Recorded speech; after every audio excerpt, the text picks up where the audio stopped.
time for Top That Trade. In one corner, we have Alan Knuckman, the Chief Market Strategist at BullseyeOption.com. And in the other corner, Phil Flynn, a Fox Business Network News contributor. I hope you guys are ready to go for round number one in our trader game, Word Jumble. We often hear words such as recession, inflation, bear market, but is it just all talk?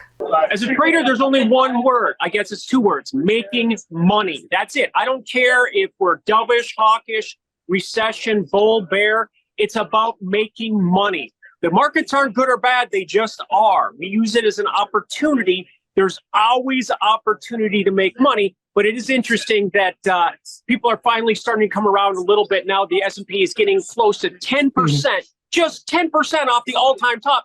You don't go buy a car because it's 10% off. That's not enough. So why are people still so negative on the stock market?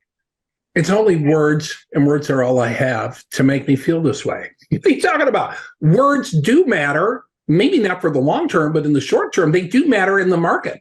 You know, remember the word transitory?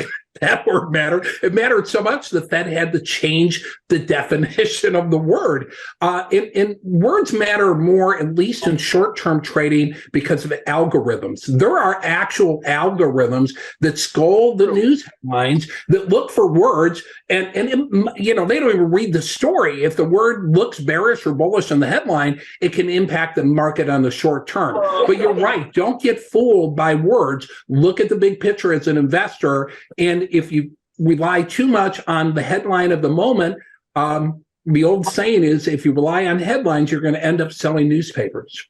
Round number two, peach pits. 90% of the peach state's peaches are the pits. After warmer than normal weather wiped out crops, what other commodity would you pick right now? We're having a bad year for fruit, right? Oranges, peaches. What's happening here to this country? Millions of peaches. Millions of peaches are peached out, man. This is bad. I'll tell you. But this, again, we've seen some opportunity. We've seen historic moves. We don't have a peach futures market. I really am distressed about that. I think we need to. But peaches are good. Michigan peaches are great. But what we've seen, of course, is a food play in general. We've seen historic runs in these commodities.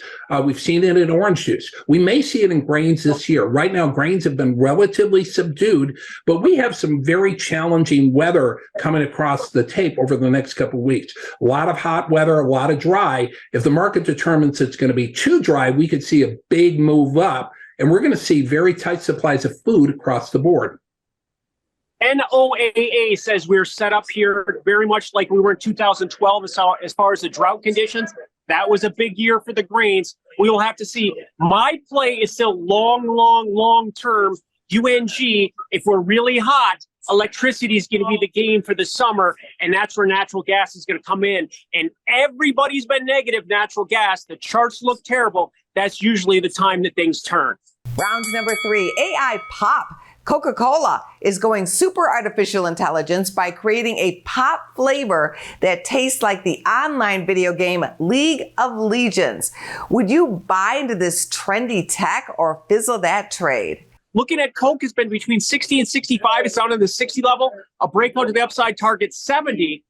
So if you look at the AI stock, it's been between 20 and 30. It rallied to 40. That's where we're at right now. But it was at 150 just in 2021 and as low as 10 in January. So understand that volatility is opportunity. That moves, but you've got to be very careful.